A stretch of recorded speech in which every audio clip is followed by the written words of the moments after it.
He decretado zona de catástrofe para las regiones de Arica y Parinacota y Tarapacá.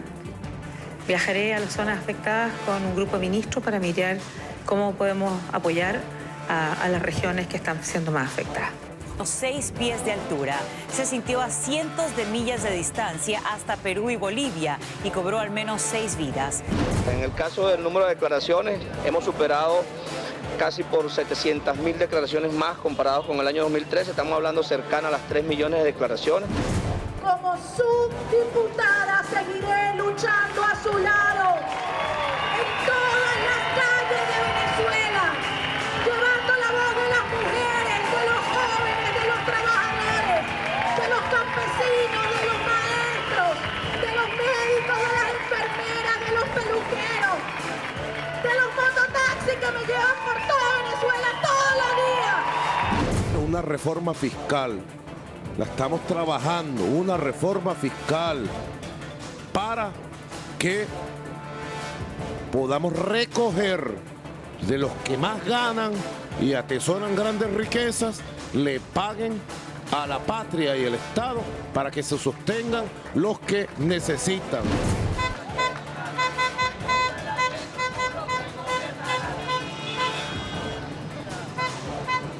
Patria, patria, patria querida, no lancen bombas, lancen comida. A las 9:30 de la mañana ya se habían registrado 1.480 personas en todos nuestros 156 puntos. Recordemos que son 678 máquinas con las cuales estamos nosotros haciendo este registro. El gobierno se equivoca al querer resolver la crisis por la fuerza.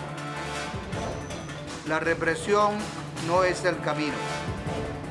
Con ella no ha podido evitar las manifestaciones de protesta, ni dar respuesta al descontento y la rebeldía de la gente. No se trata de cualquier hallazgo. Desde aquí se suministraba todo lo necesario para la comisión de estos actos violentos y actos terroristas. Hola, ¿qué tal amigos? Les saluda Margarita López y gracias por acompañarnos en la Semana Venevisión. Para analizar las noticias más importantes de los últimos días, contamos con Damelis Díaz, coordinadora de ediciones especiales del diario El Carabobeño, y Álvaro Cañizales de la ONG Periodistas por la Verdad. Muchísimas gracias por estar aquí. Bienvenidos. Gracias. Comenzamos. 7 semanas de protestas y enfrentamientos a varias horas del día. En el este de Caracas siguen con el bloqueo de calles y avenidas, quema de cauchos y de basura, perdigones, lacrimógenas, estudiantes, personas lesionadas, detenidos y la fuerza pública como muro de contención. Ni se diga en el interior del país.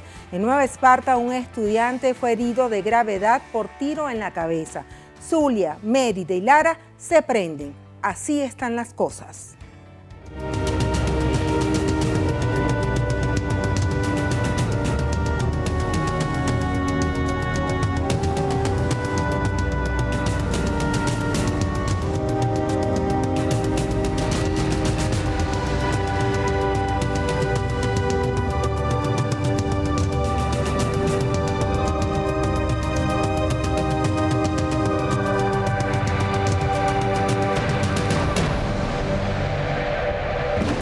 No puede nadie que se considere sensato y racional llamar a esto una protesta pacífica donde utilizan niples con alta capacidad explosiva, donde utilizan armas de fuego y entre ellos mismos inclusive se están disparando ahora cuando uno quiere cruzar una barricada y el otro no lo deja.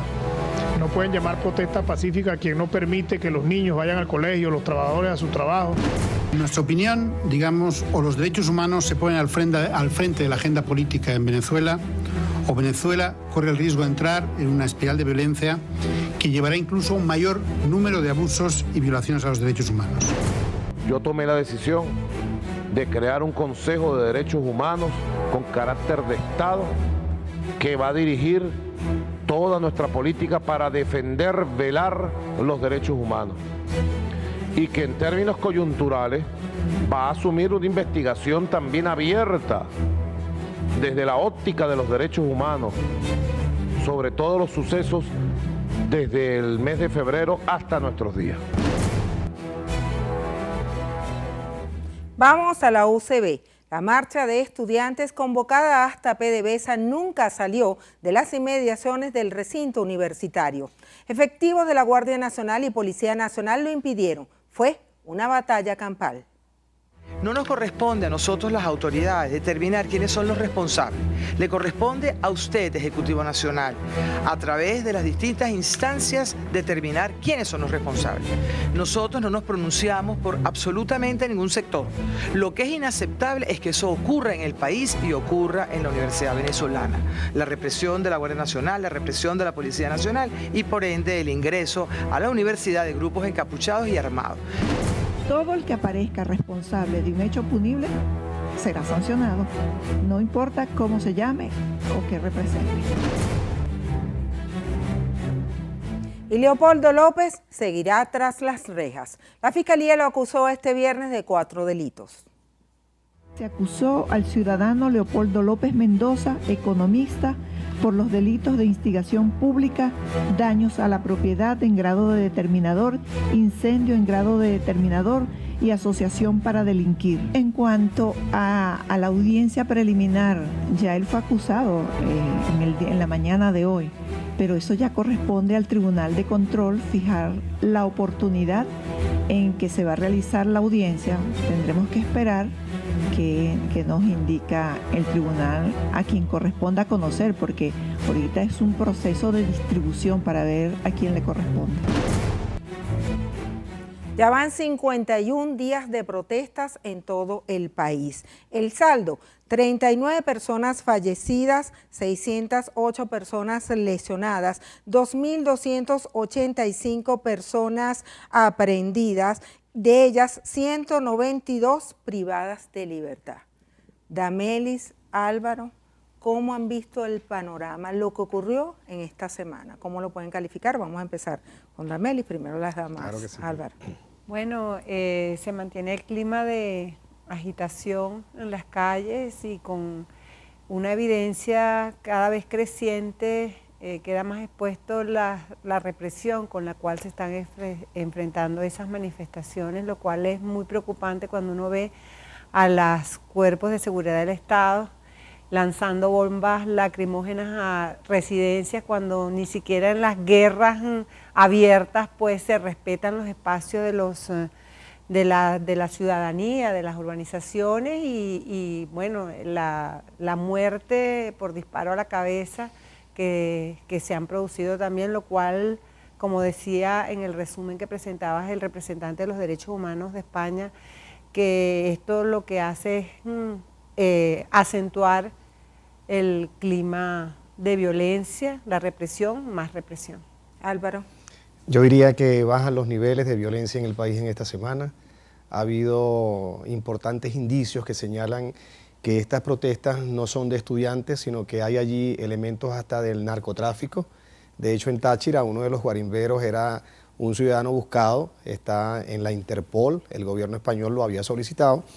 Las autoridades del gobierno venezolano pues esta semana lo localizaron allí en una de las guarimbas del estado Táchira, lo cual quiere decir que no son estudiantes inocentes, que no son angelitos de mamá y papá los que andan en las calles, que hay una suerte de terrorismo mezclado lamentablemente en estas situaciones que ya nos ha costado 39 muertos y que yo conversaba con Damelis antes de la entrevista, que los periodistas si algo pudiéramos hacer es buscar caminos comunes para lograr la paz que el país añora. Damelis, en medio de todo esto, el presidente Maduro anuncia la creación de un Consejo de Derechos Humanos que estará integrado por 15 personas, pero 15 personas que son del gobierno. ¿Tú crees que este Consejo de Derechos Humanos debe estar integrado también por la oposición u otros sectores de la vida nacional? Sí, personas que puedan realmente, porque escuché también cuando él dice que esta comisión de Estado también va a tener competencia para iniciar investigaciones. ¿Cómo van a ser orientadas esas investigaciones?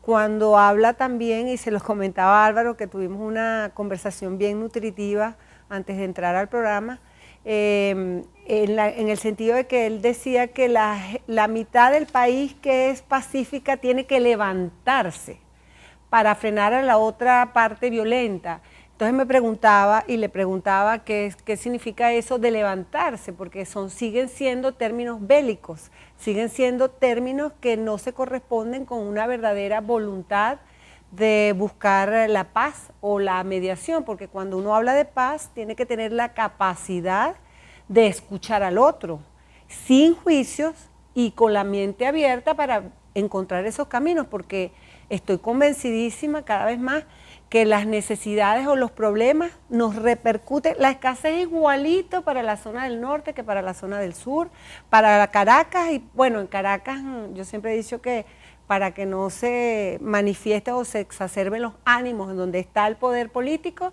pues siempre tienen más recursos de abastecimiento que en el interior del país, no tienen la frecuencia de la suspensión del servicio eléctrico, que es terrible, el problema del agua, la inseguridad, es decir, que la realidad que vive en Caracas es menos acentuada que la que tenemos, pero todos tenemos el mismo problema del alto costo de Álvaro, la vida. Fíjate, quería, antes de darte la palabra, leer esta información.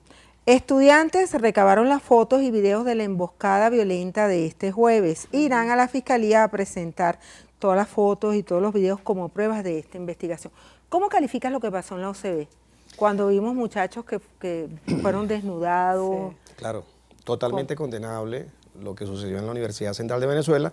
Lo importante, y lo ha dicho la fiscal, pruebas, que se presenten las pruebas, que se haga la investigación necesaria y que el peso de la ley, con toda su fuerza, caiga sobre los responsables.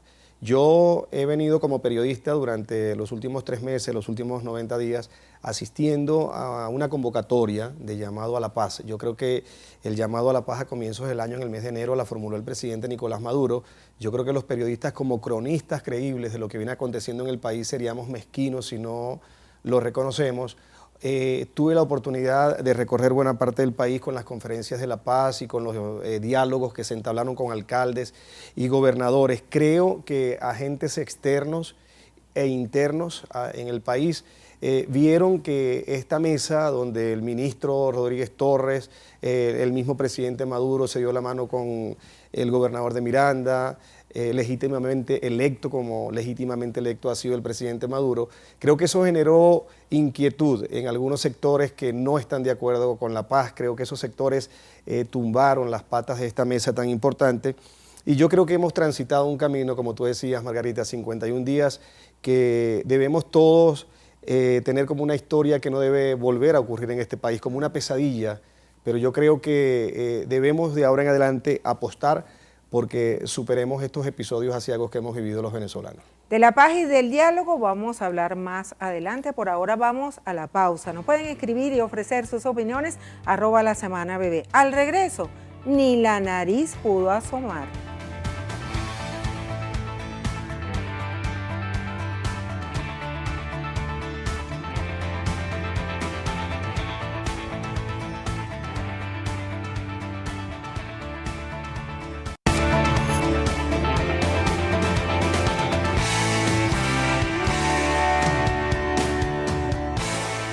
Continuamos con la Semana Venevisión.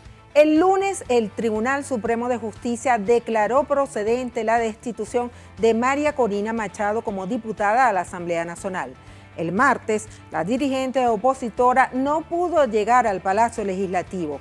Manifestantes se concentraron en la Plaza Brión de Chacaíto para acompañarla hasta el Parlamento, pero fueron dispersados con bombas lacrimógenas que lanzaron los cuerpos policiales. Gas y más gas. Es increíble que diputados que van en primera fila, pacíficamente, ejerciendo el derecho al libre tránsito, para dirigirnos a la Asamblea Nacional, seamos atacados con bombas lacrimógenas. En la sesión de la Asamblea Nacional, el oficialismo ni se inmutó. Ese día hasta se tocó y bailó joropo. La oposición planteó el tema, pero nanay, nanay. Los diputados y diputadas que estén de acuerdo con la propuesta hecha por el diputado Julio Borges, hacerlo con la señal de costumbre. Minoría evidente, negada. es que se restituya y se le reconozcan plenamente como los tiene los derechos a María Corina Machado, a Richard Mardo, a María Aranguren, y que ustedes que tienen miedo de dar ese debate, los retamos a que están utilizando la justicia para romper por las malas la votación popular. Que ningún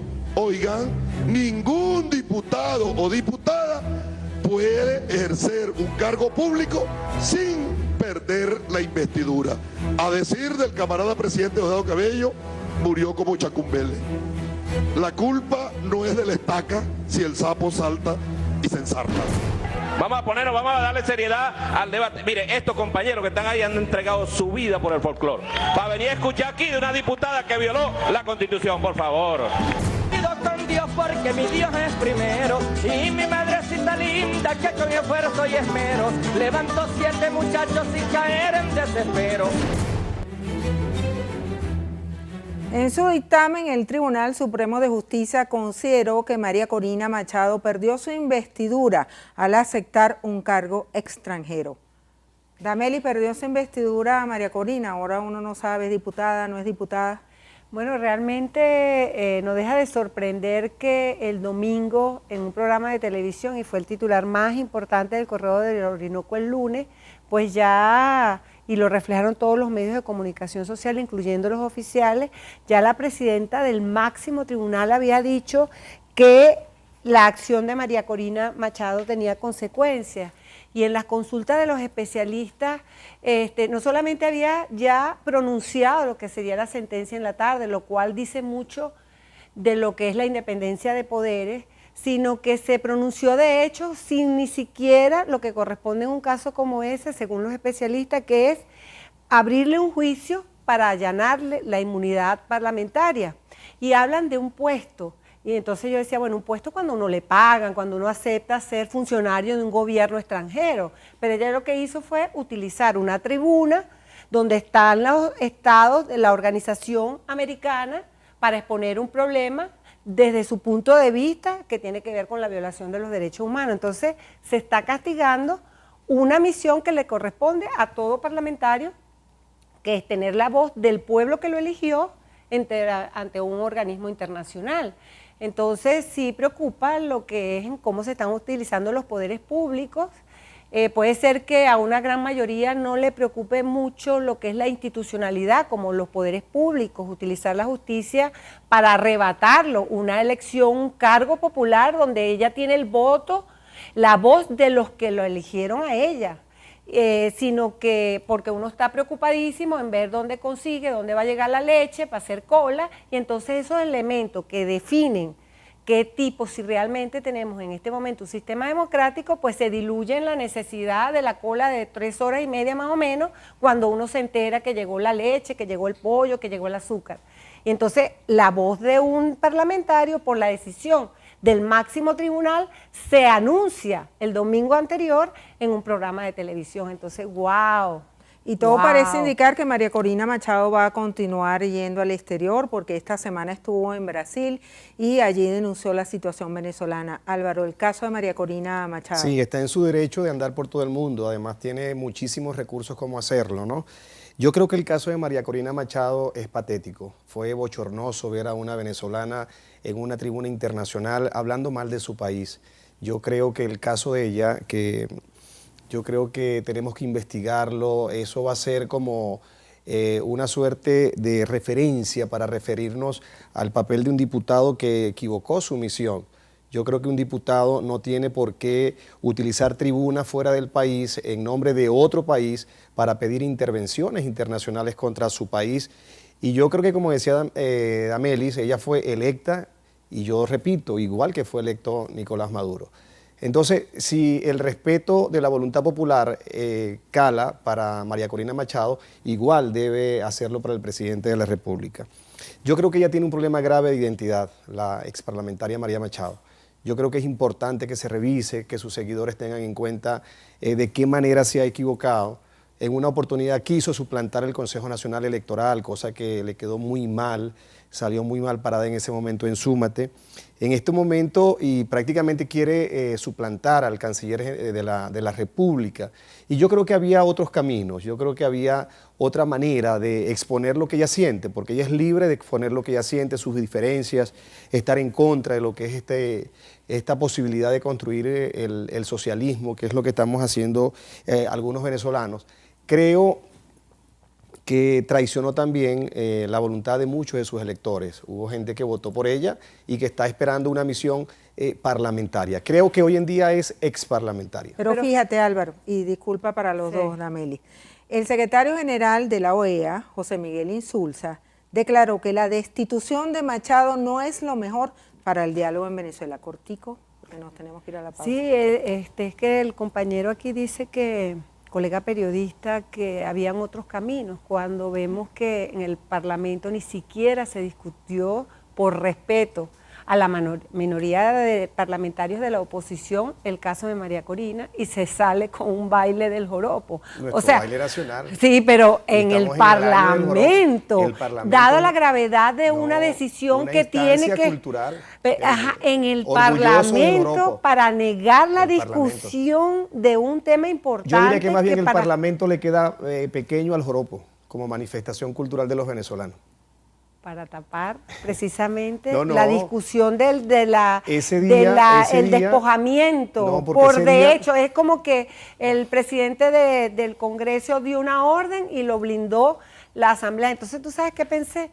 Que entonces ahora el Tribunal Supremo depende realmente del Poder Ejecutivo, o ya ese binomio del gobierno militar cívico ahorita está, hay un juego político, que esa decisión del Tribunal Supremo de Justicia de oficio interpretar una decisión del presidente del Consejo, que además del Consejo del Parlamento Nacional, que además es militar activo.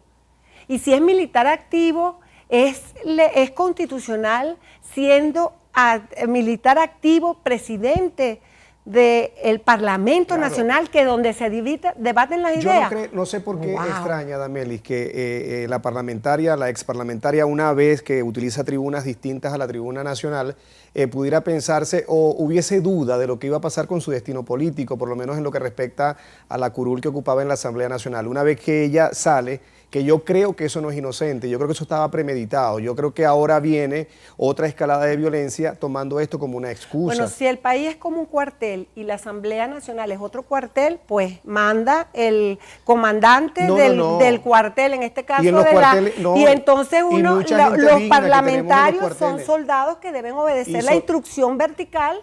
Pero no, Damelín. Mira, en los cuarteles tenemos mucha gente digna. Estamos hablando de un gobierno militar. Y los militar. soldados son personas dignas. No podemos... Yo creo que ha habido una confusión en este país y los periodistas debemos hacer un mea culpa, porque hemos siempre tratado de meter a todos en un mismo saco. Todos los soldados, todos los guardias nacionales son malos. No. Todo el cuartel, no. Son instancias dignas, personas dignas, los soldados. Sí. Instancias dignas, los cuarteles, ¿verdad? Yo creo que esas comparaciones, los periodistas, tenemos que tener mucho cuidado. Pero el Congreso Nacional, la Asamblea, no es un Pero no porque esté el joropo, Vamos por Dios. a continuar hablando porque en la Asamblea Nacional comenzó a caminar el proceso de renovación de magistrados del TCJ y rectores del Consejo Nacional Electoral con periodos vencidos. 2 comisiones con diputados del gobierno y de la oposición harán la tarea. En el momento que los diputados de la oposición se pongan de acuerdo, sus jefes se pongan de acuerdo y designen a los diputados, podrán incorporarse. Pero nosotros no nos vamos a detener, Elvis. Que se nos avisa 5 minutos antes de la sesión que esto va a ser, se va a designar, y es evidente que nosotros tenemos como formación democrática la discusión, el debate, cuáles son nuestros mejores diputados que van a conformar este comité de postulaciones. Nosotros no estamos en una repartidera, ni un comando, ni un cuartel donde se designa a dedo. La oposición ha manifestado que la próxima semana, el próximo martes concretamente, llevarán los nombres que por parte de la oposición van a integrar estas 2 comisiones. Precisamente la oposición en reiteradas ocasiones ha insistido en la necesidad de estos nombramientos. Álvaro, ¿se está dando un paso hacia esa concertación. Claro, un paso sumamente importante. Yo creo que eso demuestra el Estado de Derecho que estamos viviendo en este momento los venezolanos. También estoy seguro que hay muchísimos venezolanos y venezolanos dignos y dignas de conformar esos puestos vacantes tanto en el Tribunal Supremo de Justicia como las 3 rectorías pendientes en el Consejo Nacional Electoral. Tenemos venezolanos y venezolanas que nos llenan de orgullo. Estoy seguro que estas instancias de nuestros poderes en el país van a estar pronto ocupados por gente de mucha trayectoria, gente que yo creo que va a venir a aportarle elementos importantes al sistema de libertades que vivimos los venezolanos. Es natural que haya críticas en contra. Yo creo que una sociedad inmersa en la dialéctica va a permitir, Margarita y Damelis, que crezcamos desde todo punto de vista. Yo creo que las diferencias bien entendidas, bien coordinadas, bien encaminadas, también pudieran llevarnos a un punto común por el bienestar del país. Garantías de que sean gente independiente, tal como lo está exigiendo la MUD.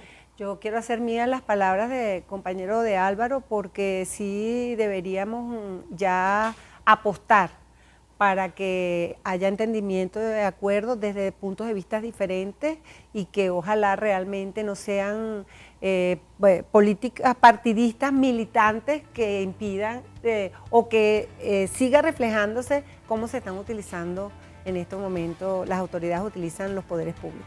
Hacemos una pausa muy corta y en breve volvemos. No se aparte de nuestra sintonía, tenemos mucho más. En Twitter, @lasemanabb. Al regreso, a parlare.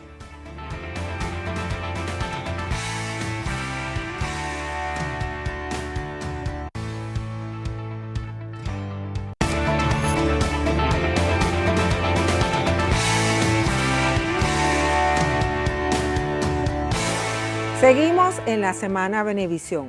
El diálogo es la frase más famosa por estos días, pero aún sin concretarse. Se habla de la mediación del Vaticano y los buenos oficios del Papa Francisco. La Conferencia Episcopal Venezolana emitió un firme pronunciamiento.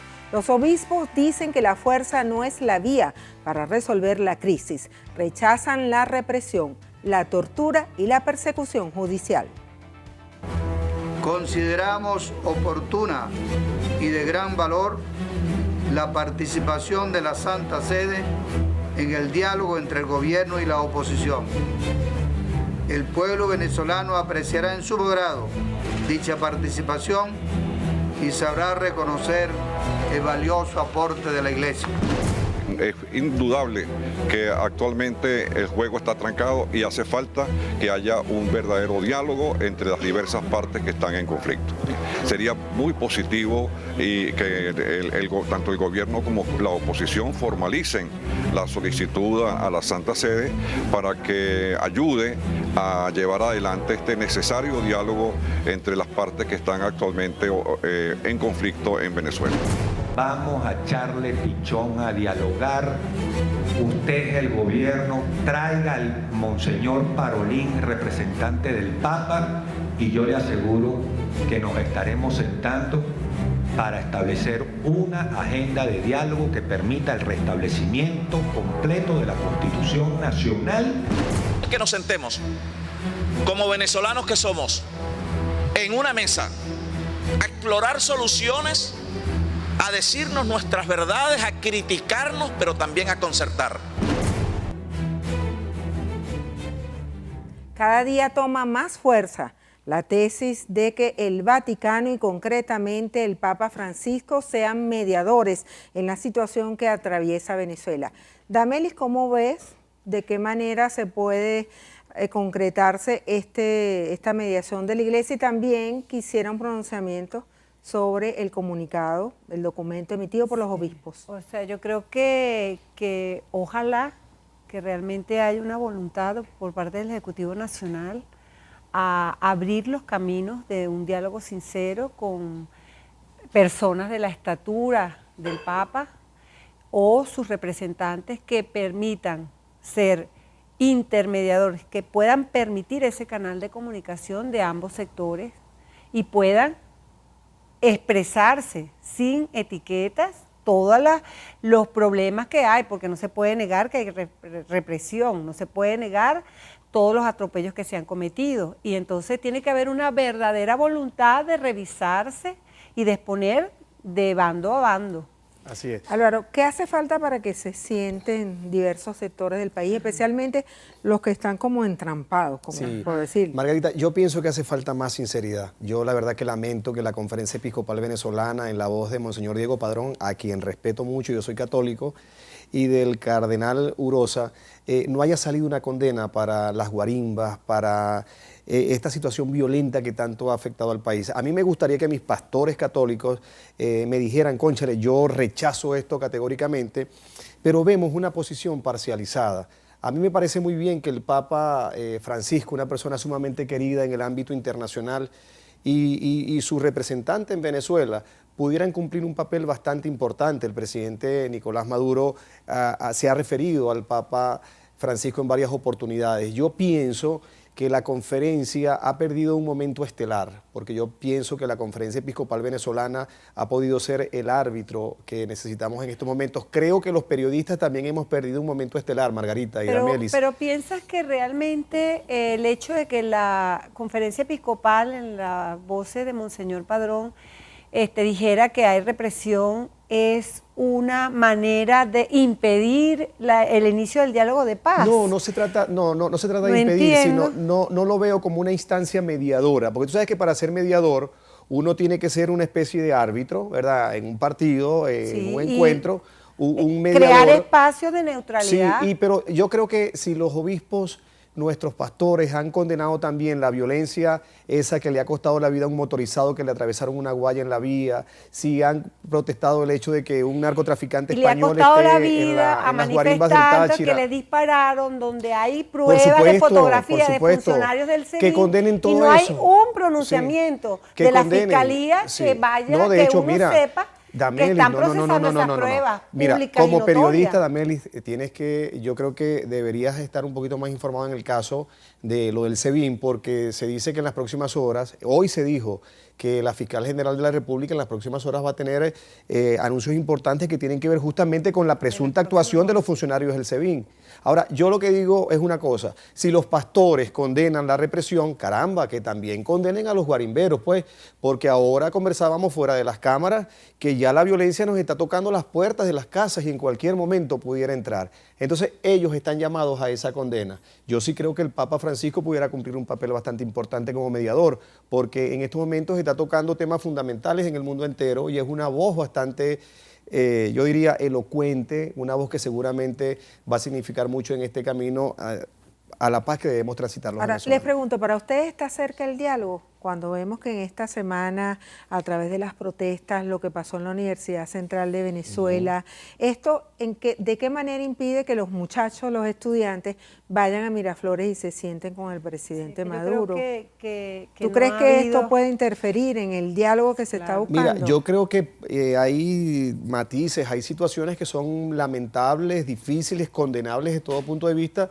pero yo creo que va a privar la sensatez. Yo creo que hay muchos dirigentes estudiantiles sensatos que condenan la violencia provenga de donde provenga, y yo creo que el presidente Nicolás Maduro ha hecho un llamado reiterativo a que los estudiantes vayan a conversar. Yo creo que esto que sucedió, reitero, en la UCB, que condenamos todos los venezolanos, pues es un capítulo por el cual no podemos decir que esto sucede todos los días. Lamentablemente, con que suceda uno ya es condenable, como lo hemos dicho, pero yo creo que esto no va a impedir que el diálogo se imponga en nuestro país. O sea que para usted el juego no está trancado.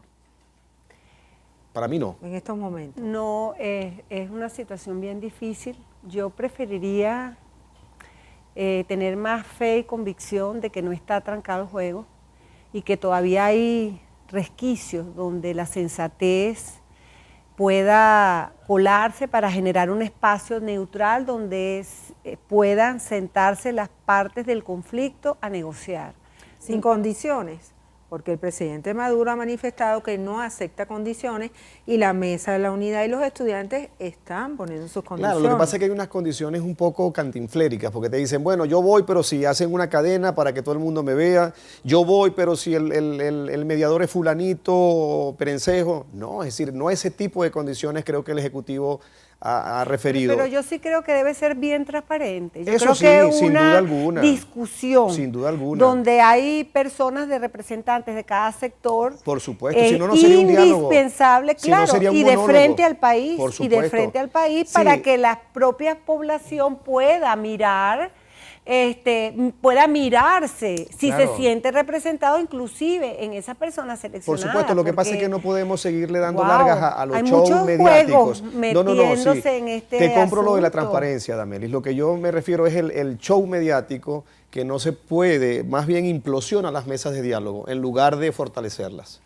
Vamos a una pausa muy corta. Recuerde nuestro Twitter, @lasemanabebé. Al regreso, papá asegura.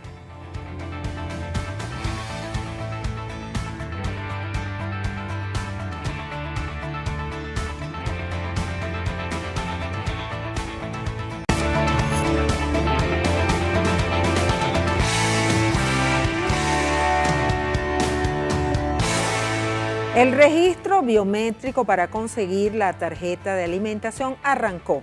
La inscripción será permanente en Mercal, Pedeval, Abastos Bicentenario y Abastos Venezuela. A poner sus huellas. Ha recibido mucho ataque el sistema por parte de la derecha, mucho ataque, que es una tarjeta de racionamiento de alimentos, que todo aquello. No, no es una tarjeta de filiación, es un sistema de filiación. Por lo menos nosotros tenemos las misiones, muchos de las misiones ya tienen su tarjeta en el Banco de Venezuela. Bueno, ya esas personas, por pertenecer a nuestras misiones y estar en nuestra banca pública, ya están afiliadas y tienen su tarjeta. La tienen solo 3 países en el mundo, a nuestro conocimiento, que son Cuba, Haití y Corea. Creo que los venezolanos merecemos algo mejor que estar racionando o que estar limitando el acceso a los bienes y suministros de los venezolanos a través de una tarjeta cualquiera que sea. Los propietarios de los edificios que tengan más de 20 años alquilados deberán ofrecerlos en venta a sus inquilinos en un lapso de 60 días hábiles, según resolución del Ministerio de Vivienda y Hábitat. Retomando un poco las afirmaciones de Jorge Roy, presidente de Fedecámara, especialistas consideran que el sistema biométrico para compras de productos de primera necesidad es una versión moderna de la tarjeta de racionamiento cubana. Damelis. Que ya está funcionando con la cédula de identidad en supermercados privados.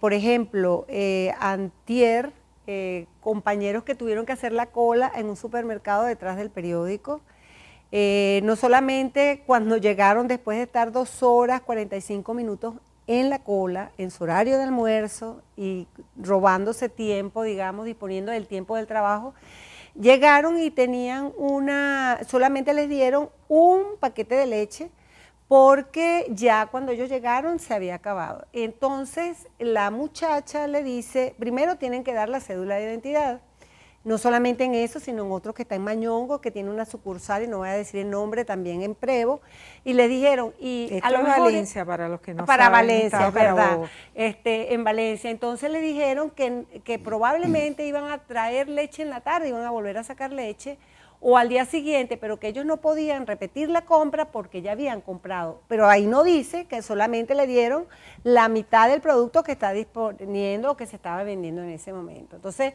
si eso se llama abastecimiento seguro y no racionamiento, bueno, esa es una cuestión de semántica. Álvaro. Sí, bueno, racionamiento, especulación, usura, aquí hemos vivido en los últimos 6 meses de todo. Lo cierto es que estamos asistiendo a una situación donde el contrabando de extracción de alimentos, sobre todo con vías hacia Colombia, quienes hemos visitado últimamente el Zulia y también la frontera del Táchira, nos damos cuenta cómo se llevan los alimentos, cómo hay que buscar maneras. Yo creo que la manera que se nos presente, pues la vamos a apoyar porque tenemos que enfrentar este problema. Sin duda hay un problema de desabastecimiento que nosotros aspiramos, yo personalmente aspiro que en los próximos días, pues, se enfrente de manera mucho más decidida, ¿no?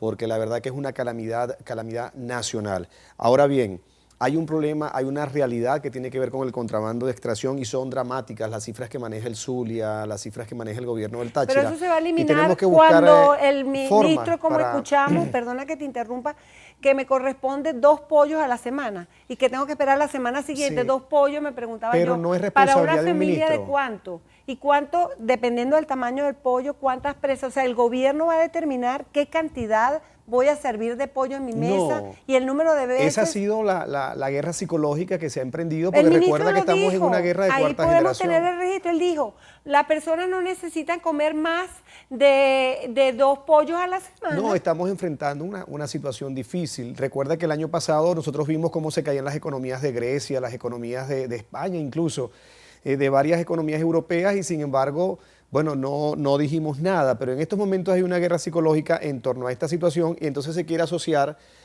una posibilidad de surtirte de manera segura con una situación que ocurrió en Cuba en un momento determinado. Por cierto, que se habla de Corea, que la tarjeta existe en Corea. No dice allí la crítica a cuál Corea se refiere, supongo que se refiere a Corea del Norte, pero no dice, ¿no? Entonces, lo cierto es que en todo lo que pudiera inventar el gobierno con la intención de solidarizarse con un pueblo, con las necesidades de un pueblo, enfrentar un problema, siempre se va a satanizar. Es muy difícil que sectores opuestos o contrarios vean esto con buenos ojos, ¿no? Antes de concluir el programa, quisiera una reflexión de ustedes sobre la hora que está viviendo Venezuela. ¿Cómo te vas a tu casa hoy? ¿Cómo vas a dormir hoy, Dameli? Preocupada, a veces me despierto, me vence el cansancio y me despierto a las 2 de la mañana y bueno, siempre pidiéndole a nuestro Dios, Papá Dios, que tenga misericordia con el pueblo venezolano y que de alguna manera nosotros como periodistas, y lo estuvimos conversando también, nos dé la sabiduría para que nos encontremos, porque sin duda alguna las necesidades son igualitas, los problemas son igualitos y que tenemos que luchar juntos para rescatar por esta Venezuela. Todos tenemos derecho de aspirar a una Venezuela mejor, inclusive de canal de movilidad social. No es posible que no pueda ser uno clase media porque nos vamos a convertir en escuálidos. Entonces yo creo que el compromiso es sin duda alguna a generar esos espacios del reencuentro del país. Por lo menos esa es mi lucha y hay que estar dispuesto al todo por el todo. Álvaro, tu reflexión. Sí, pues yo también tendría que decir que me voy preocupado, pero con mucho optimismo, porque siento que los problemas que estamos viviendo los venezolanos los vamos a superar. Creo que hay mucha gente valiosa en este país, tanto de un lado como del otro, si nos referimos a la parte partidista. Hay gente que está lanzando puentes, hay gente que está muy dispuesta.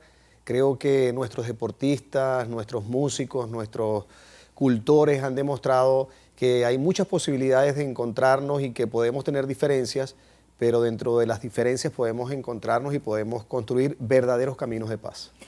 Y así llegamos al final de la Semana Venevisión. Gracias a nuestros invitados y a ustedes por su compañía. La cita es para el próximo sábado a las 11 de la noche. Nos despedimos con el cantante español David Bisbal y su último videoclip, 10.000 maneras, en el que comparte escenas con la actriz María Valverde. Muy buenas noches. Si antes de correr, olvidar y desaparecer, antes de hablar y herir, después caer y levantarnos, porque no caminas junto a mí, de la mano solo sin decir nada, solo basta estar aquí, suficiente con mirar a nos. No es para mí vivir así, tal vez si es para ti, ¿qué vas a decidir? Si hay 10.000 maneras